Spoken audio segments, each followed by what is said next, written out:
it's like you're telling me when I have a person comes for your class, okay, you learn from me, but I'm not going to give you anything in return. Okay, like I'm not going to even, if you say hi to me, I won't even say hi back to you. Social media is that. It's like your virtual audience.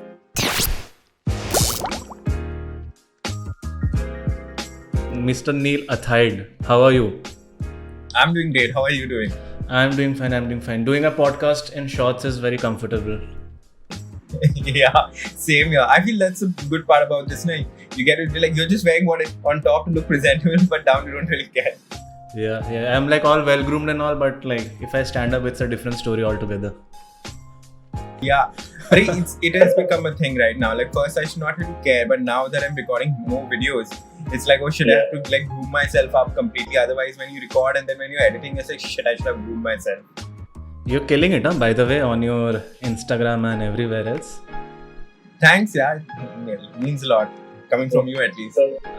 This friend of mine is a musician. He in fact has a couple of questions for you. We'll discuss in the end. So he was like, dude, have you seen this guy called Neil? He's a social media guy. I was like, yeah, I know him. He was like, oh, wow. And he was fanboying all over you. Oh yeah, that's a part of social media, right? You reach out to people and you don't really know, and sometimes in an like you in a conversation that you're just having with someone, a name pops up and you're like, okay, wow, that's so cool. Yeah. Feel like celebrity for a tiny bit. It's more educational, I would say. Yeah. All right. So just introduce yourself. Give a short intro for our viewers. Okay, so hi everyone. My name is Neil Athaide. I imply myself as a social media coach because since last 7 years I've been in the field and I've been starting brands and learning and even helping them grow on a scale on different social networking platforms. So currently, what I'm doing is I'm using that learning that I've had in the couple of years into something more productive. And helping people on my Instagram with tips and tricks on how they can grow their Instagram in a more strategic format. So Lovely. that's like a intro, like for me. So, and also why we are doing this podcast is because in the last couple of months, the social media content creation in social media has suddenly blown up. At least, maybe if not in terms of quality, definitely in terms of quantity. So I thought, why not discuss with somebody who's an expert in that field and probably declutter some of the, it's very jumbled right now, the information and the way people are doing things. So probably just declutter it and make it a little more systematic for content creators and viewers. So I just wanted to start with the very basic question that what kind of content works? And I'm not talking about genre as such. Obviously, everybody has their own genre, but overall, what kind of content works? What does it need to have? Okay, now I'll bracket that into two segments. If you really want your content to work, you need to find two things, and one is value and one is relatability. Okay, now when I talk about value, okay, it's like you need to start solving problems what people are facing online. For example, now my handle is all about addressing problems that people face on Instagram. Okay, so 90% of my content will actually revolve around problems that people are facing, and my content is the solution of that. That is why it becomes more relatable to them. Okay, because I listen to what kind of problems my audience has and they face on a day-to-day basis. On the analysis of that is what I create content. That is like one part of it. So if you can mix value and relatability together is what will actually work. Now obviously there are different types of formats. There's static, there is video, now there's carousel. There are different type of formats, but those are very tactical forms of actually getting engagement. But what you put in that static or that video or that carousel is what actually matters. So I feel every time you're making a piece of content, list a problem statement. Like this is a problem people are facing, and the content that you make should be a solution to that problem.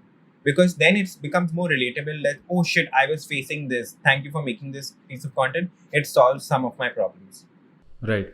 Okay. I want to bring in an example here, just to kind of like just for argument's sake. We've always seen that Instagram models and hot pictures sell very easily. So, what is the problem that those pictures are solving? I feel it's user to user, honestly. Okay. If someone wants to portray that about themselves, why not? Okay, because I feel everyone uses Instagram to their advantage. Okay, it's by the end of it is a visual platform.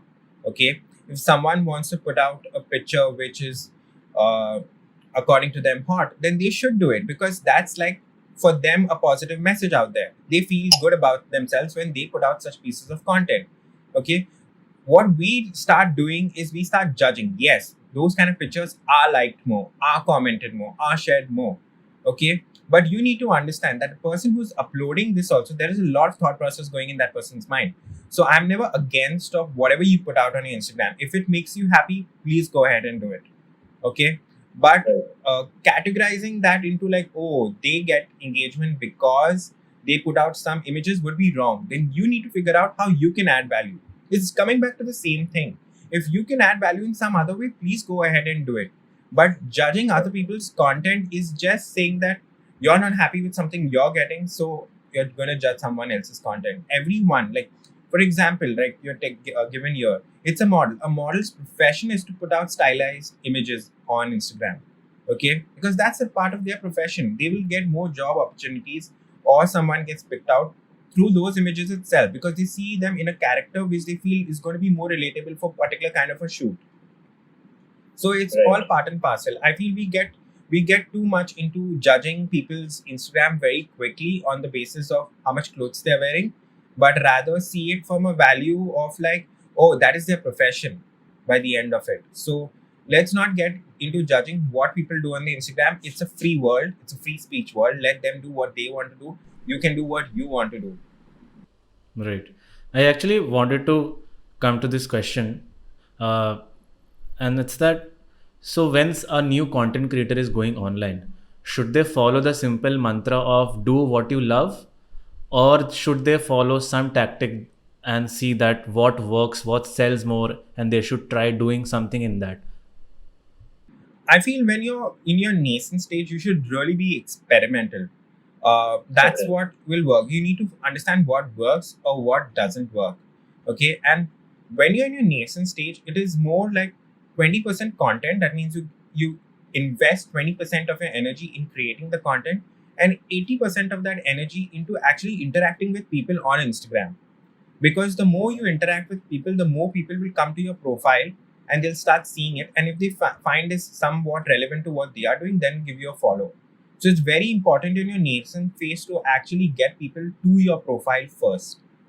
So that's one very important thing that people don't really get. The they keep I get this question quite often, like, hey, my followers are stuck, they become stagnant, and I really want to increase it. The golden question. Huh? Golden question. It's like everyone wants followers like in a month's time, but they don't really realize that there's a content strategy. You need to understand what works first. Okay, what works for you, what doesn't. Then you need to be consistent in that. You can't like Right. post something on one day and then for 1 week you don't post something, because people who are following you for something every day. They are not following you because you give content like once in a blue moon. If you have like 1 lakh followers, putting content in a blue moon is not a bad strategy. But if you have lower followers, then you need to really be consistent enough for them to see you every day, for them to engage with you every day, for Instagram to notice that this is an account getting more traction. So that is what people really need to understand. Everyone gets into the follower game. No one goes into like, hey, how can I like increase my engagement? Everyone says followers stay, followers stay. No one really cares that, oh, I should make a piece of content that actually is good enough. Right, right. It's very similar to like when sometimes like very beginner photographers come to me and they're like, I'm not getting work. And I'm like, okay, you're not getting work, but what work do you have to show so that a client gives you work? And then they're like, I can do it. I'm like, I'm sure you can, but I need to see a proof. I think it's that logic. Yeah, I mean, like, like I follow a couple of photographers who have been in the field for a very long time. Okay, and I don't really think like now people and brands really directly approach them. Okay, because they Yeah. have been working for like over 10 years and people recognize their work because they have worked over a period of time. Obviously, when they also started, they had a bit of a struggle. But now, because it's been for a while for them in the field, people just recognize them automatically. But even till date, after like being for like 12 years in the field, they don't miss out on uploading something on a daily basis, okay, or talk Yeah. about something. And if they don't have work, like right now when we are in this whole quarantine situation and they don't have work, they create things on their own at home or something. They like make utmost productive time. Like I know this one videographer, okay, who sits and makes product based films by sitting at home because he's bored, okay. And now people have started recognizing, oh, this guy can make product based commercials from home, okay, so let's send our products to him because everyone's having a problem with shooting outside right now. So it's kind of that. So you need to really put your work out there to get noticed. You can never know when you get that viral moment, but if you're not putting out much content there, you will never know when you'll get that viral moment. Right, right. So, how does one statistically measure what is good content for them? Or rather, what is working and what is not working? Of course, the likes are one part of it, but other than that, there are a lot of subtler things, design based things, or just visually how it looks, which a lot of people miss out on, or they probably don't even understand. So, can you pinpoint certain things which probably somebody can, like factually hold and analyze and see whether this content has worked or not? So the metric that they really need to focus is shares. Okay, because the more Okay. shares you get on your piece of content, that means that people are really appreciating it. That's why it is getting shared a lot. Like is like a good metric, but it doesn't mean anything. You don't get any feedback. Like at least with a comment, people say, oh, I really got something out of it, and you get a person's take. But share actually will increase your reach and start putting out your content to a much wider audience. So shares is a metric form that you really need to work on. For example, if you know, this is what I do on a day-to-day basis. When I put out a piece of content and someone appreciates it, I actually, and if I feel the person is really invested in my comment, I really ask them to share it. I upfront ask them to do that because I know if that person shares and someone else from their feed really likes it and then Yeah. shares it to a larger audience, my piece of content will go out there. So I feel the metric I really focus on in 2020 is shares because I feel it is going to Okay. bring more value to my profile. Right, right, right. You know, this is okay. So I've been personally facing this problem in my social media. So, for example, recently I put out this small music piece where I was scratching and DJing to a track which my friend had composed and he was playing guitar on it. And it got a lot of shares, and also because it was a collaboration. So, his friends shared it, my friends shared it. So, it got me decent views. But now, the next day, when I put up a say 1 minute segment of my previous podcast, the engagement and the reach is obviously lesser because people who came here for the music are now seeing something else. So, what advice would you give me, and somebody like me who's putting different forms of content in one platform? I feel you need to be very clear about what defines your Instagram profile. For example, when if I'm a new visitor and I come to your profile, I need to understand from the bio what all your profile provides. It provides music, it provides podcast, every possible thing should be provided there. So when they're scrolling through your pieces of content, they know what you provide. Okay, and that's one of the reasons why people will actually go and hit a follow button as well.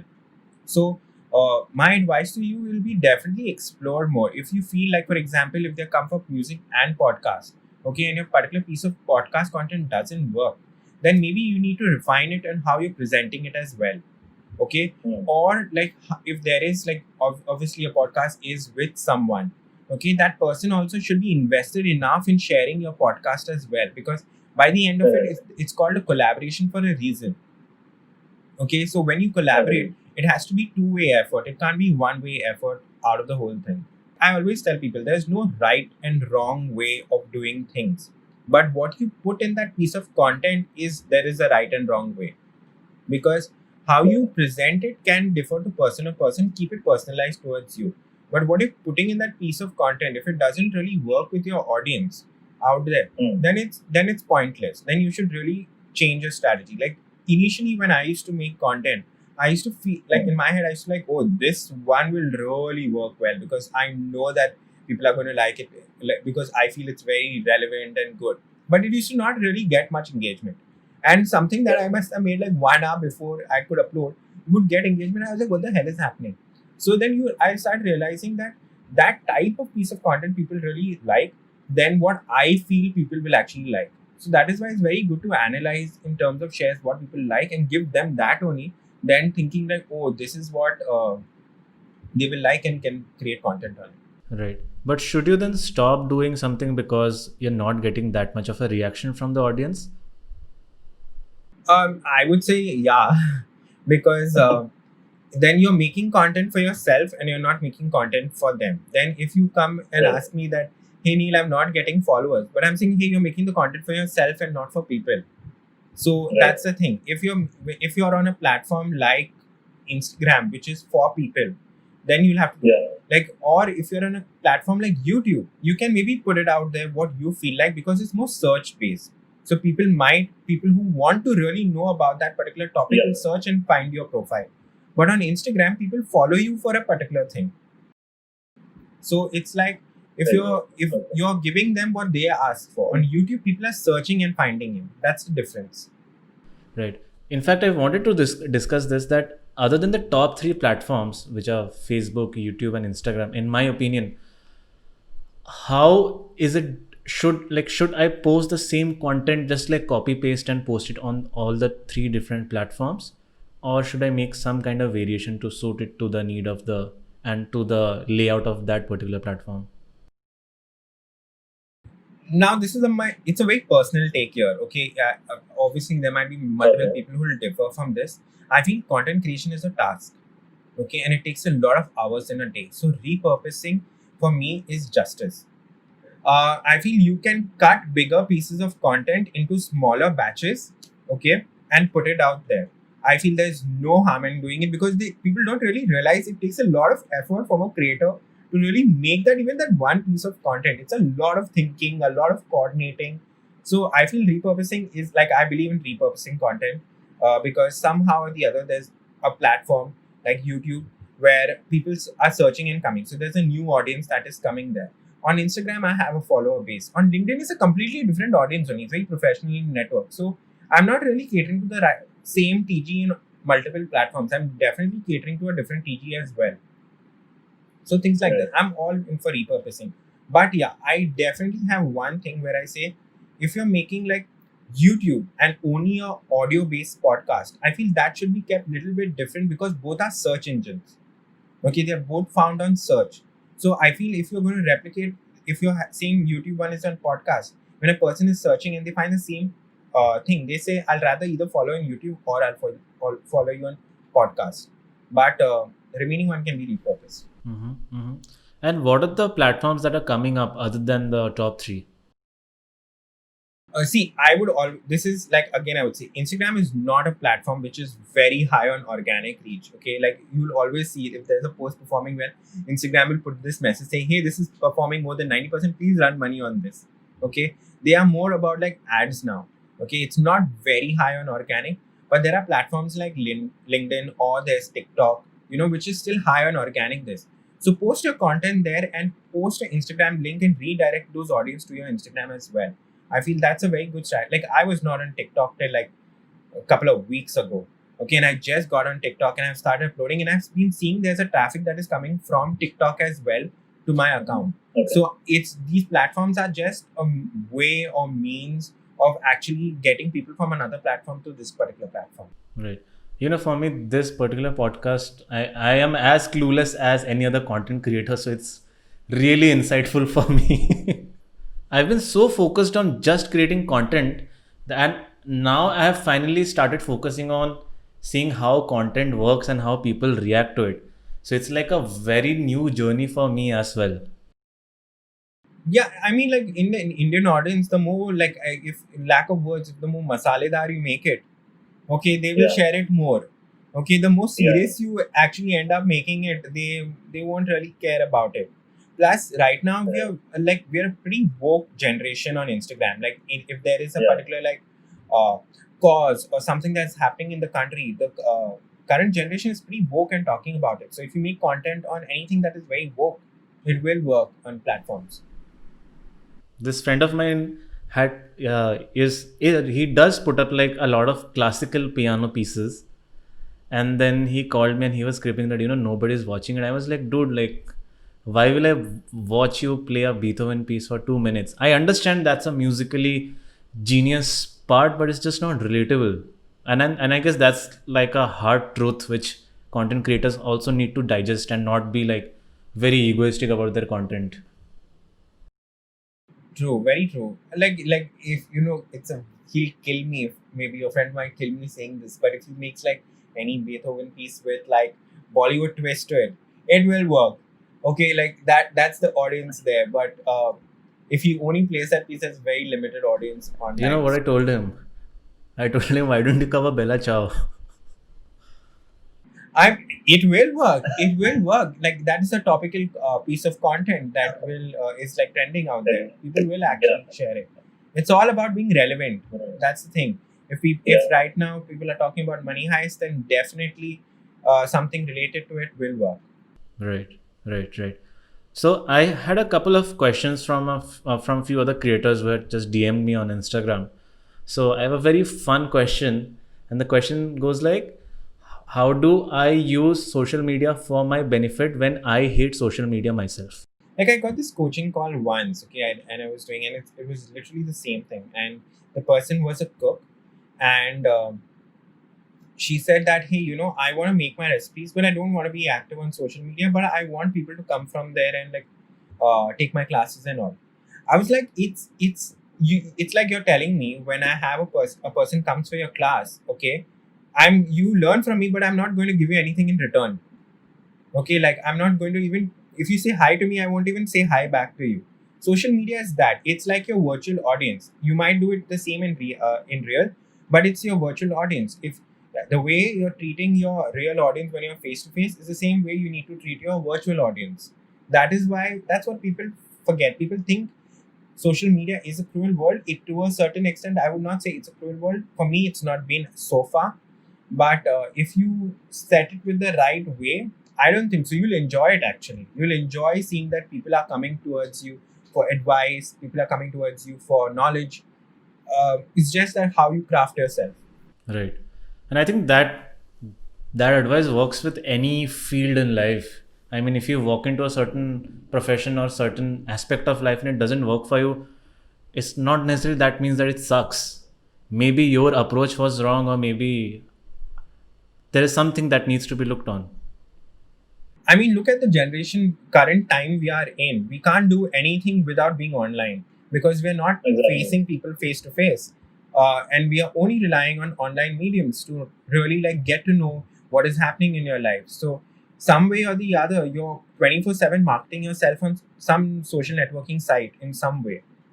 So, being online right now is more relevant. It's a necessity than just being there for the sake of it. Exactly. Very rightly said. It's a necessity right now.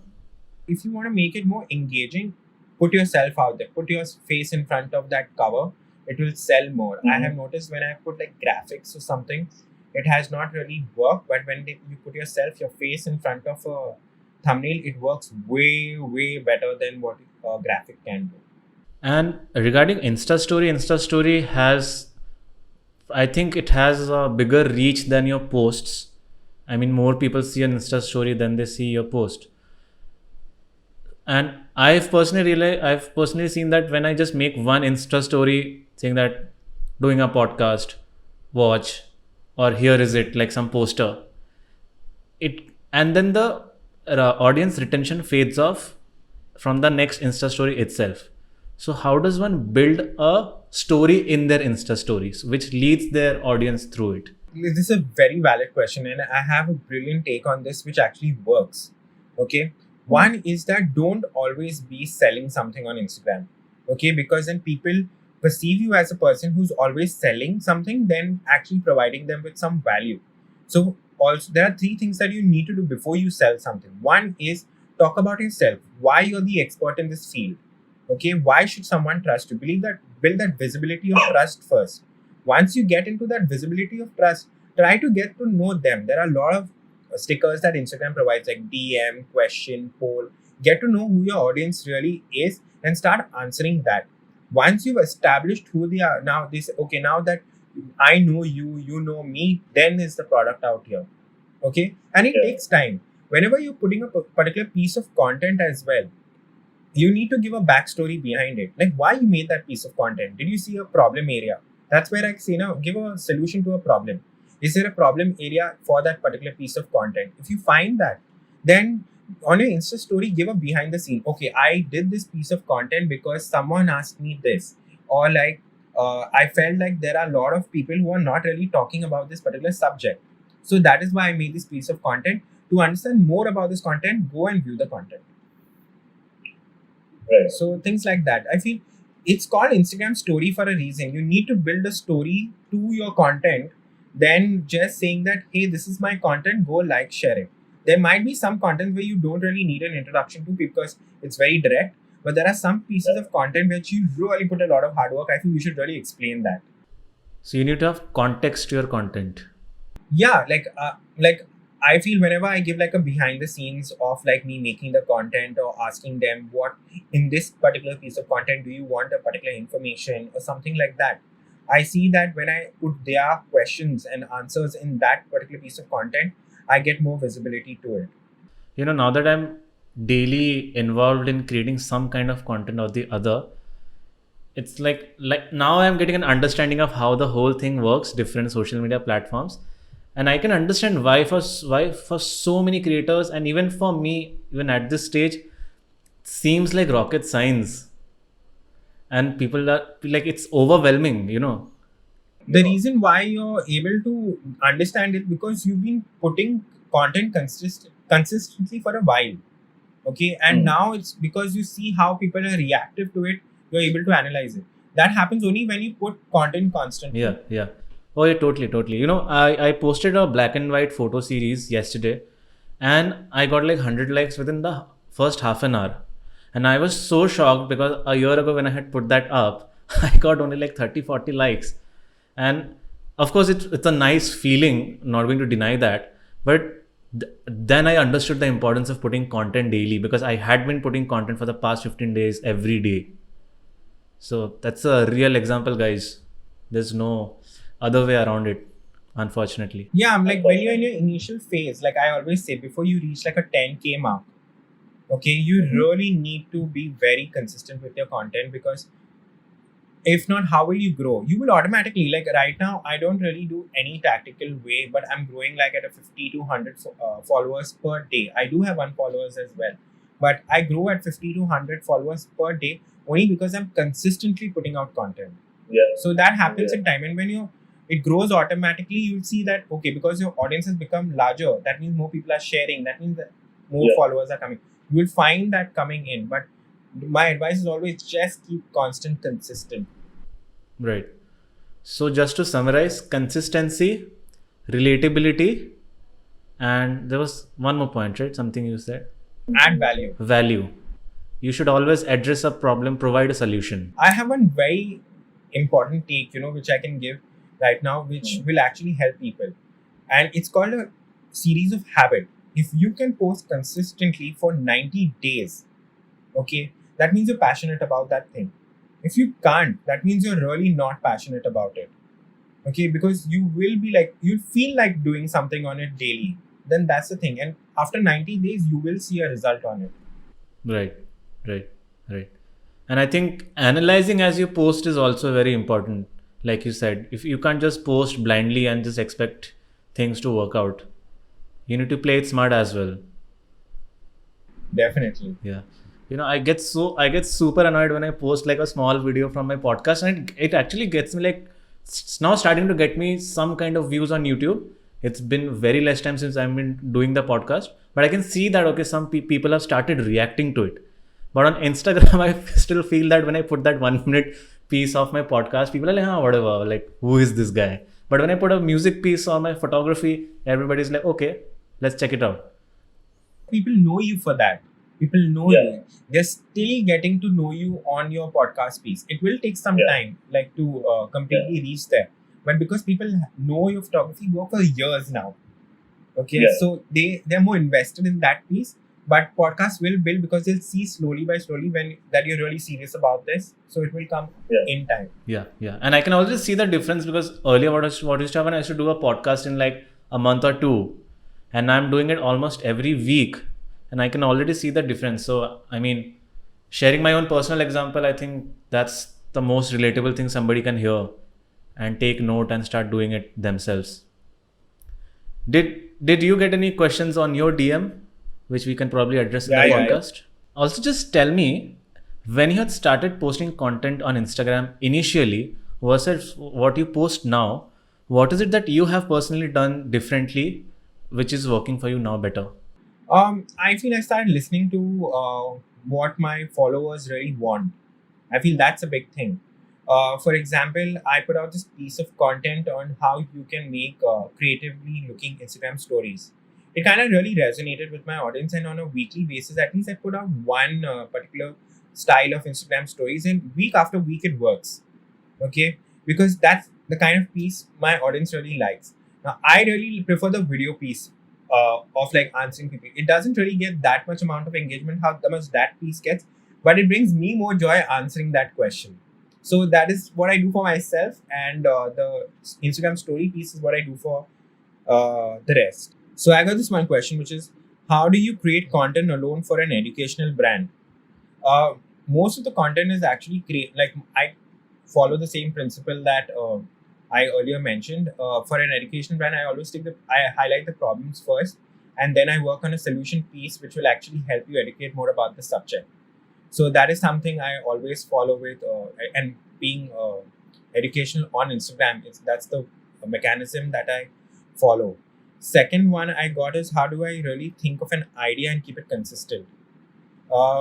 We How I think of an idea is, I either, if I know something, then I kind of like make a content. If I'm blank, I kind of like ask my audience, or I go to this site called as answerthepublic.com, which is like a site that collaborates a lot of questions that people are actually asking on the internet.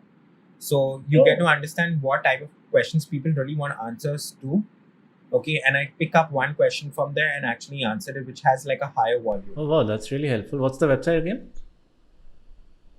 Answerthepublic.com. Answer the Public. So I can just go and I can like search music, for example, and I can see. And you'll find tons of questions that people are asking on music, and you'll even get to know a volume of them. So if like there are 100 people asking, 1,000 people asking, so it kind of helps me understand, oh, this is what people really want to know. So I'll make a piece of content on that. Another site I definitely visit is Quora, and I use keywords out there, and I understand, okay, these are the type of questions people are really. Now the only thing is, Quora is a site which has a question and the answer there itself, but it's still good to know what kind of questions people actually have, and to like really make good content. Last, nothing but the least, I go to YouTube and I see what has higher searches. Is like, okay, this question really has a lot of views to it. That means really people want to know an answer to this question. And I see how long ago. So for example, if I see like a video which has a high amount of views but has been like 4 or 5 years, obviously it's taken time to get that views. So I go something which is like 1 year old, and I see if it has a higher views, that means people are searching it right now in this last 365 days. So that is why I make a piece of content on that subject. Wow, if I feel like you gave like a secret away. It's not. It's like there are so many. So there's something called as keyword research that happens on search. Like, if an SEO expert will always give gyan about this, that if you want to get more views on a particular piece of content, you need to find what people are actually searching first. So you go on YouTube and you actually see which videos get higher views. Obviously, it's very subjective because there are some channels which have a higher subscriber base. So the views out there will be more. But there are some channels which have a lower subscriber base, but they have higher views on a particular video. And that is because people are searching that keyword. And if it's been in a recent time at least. So these are the things that you really need to analyze. And it takes a lot. Research takes a lot of time. Okay. But if you do it in a systematic manner, you will start, you'll be able to like structure it out much better. And that's why I always say, have a content plan. Just don't go with your gut always. One thing, it is too good to go with your gut, because I do it often as well. But sometimes I really plan out content, especially when I know there's a piece of content that I'm going to take like days to make. So I really, and like if I've taken days to make, I will start promoting it at least 3 or 4 days prior, because I've really put a lot of effort on that. I don't want it to go to waste. But from the pressure of posting content every day for consistency, should I just post something even if it's not well thought of, or should I just take like 2-3 days and think about it and then? I feel if a post is not well thought of, don't post it. Just leave it, chuck it. Don't do it. Don't just do it for the sake of posting. Okay. But if you have something which is very good, then go for it. Put it immediately, as soon as possible. Like you've done something and you want to put it out there, go for it, and it will be much better. I got this funny question and I can relate to this. And the question basically is that whenever I put a picture on my Instagram with my face on it, I get a lot of likes, but when I put my content, nobody sees it.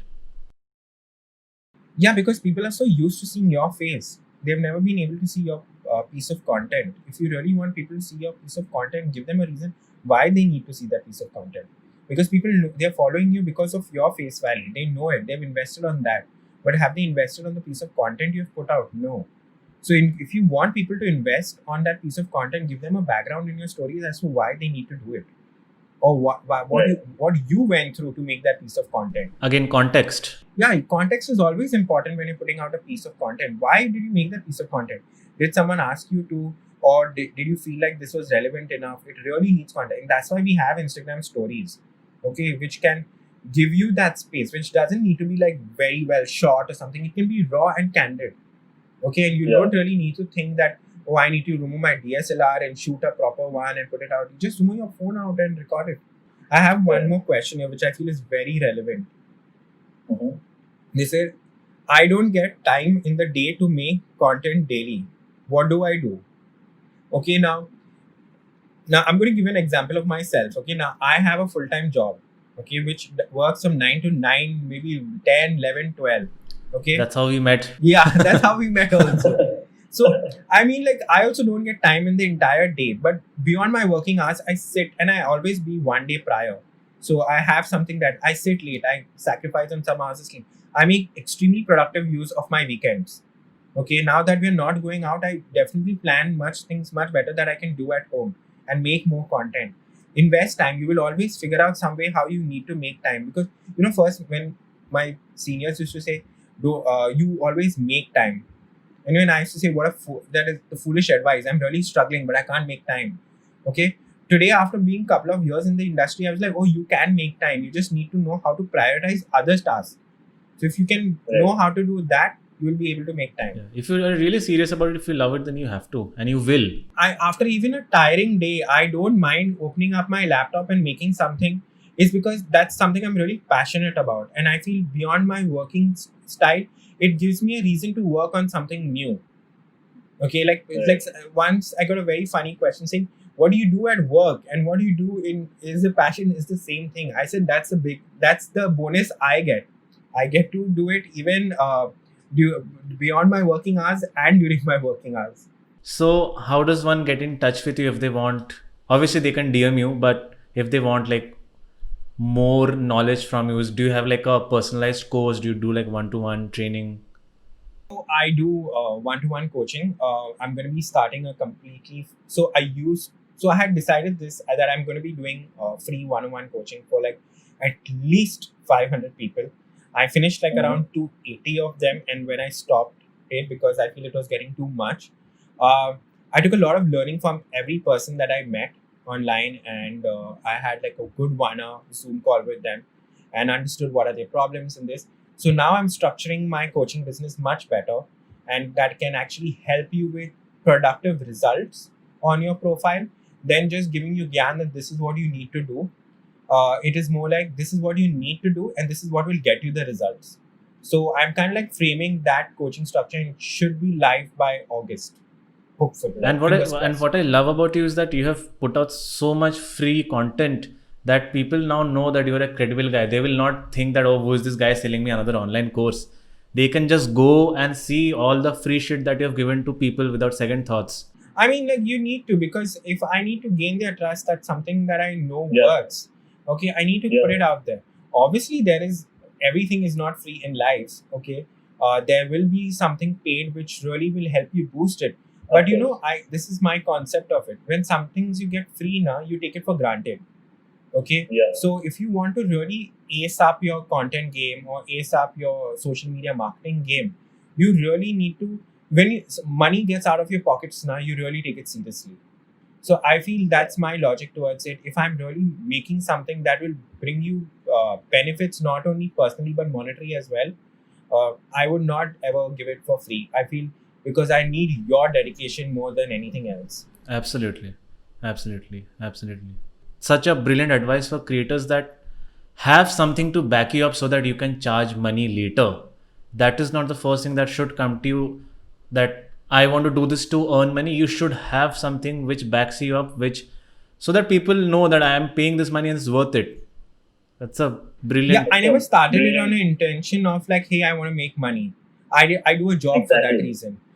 Exactly. Like I have never kept my coaching business as thing like, hey, you know, I'm doing this for the money, because if that would have been, it would have reflected saying that, hey, buy this, hey, buy that. But I don't do that. It's not my working style. Okay, I prefer, Right. because if you be a part of a training session with me, I need to see that you get some form of benefits out of it. I just don't want to be a preacher, but I want to see that I preach something that you do and it works for you. So till I don't Right. have complete, like, validated proof behind it, I won't advise it. Right. Amazing. I feel like this has been a masterclass for me. You can add me at the 281st person we have done one-to-one coaching. And of course, so many people are going to benefit from watching this. And I really appreciate, you give away so much content and so much advice without any kind of, and I just really appreciate that and really respect that. You're welcome. Thank you, Neil, and thank you, viewers, for watching. This was Dropping the Facade.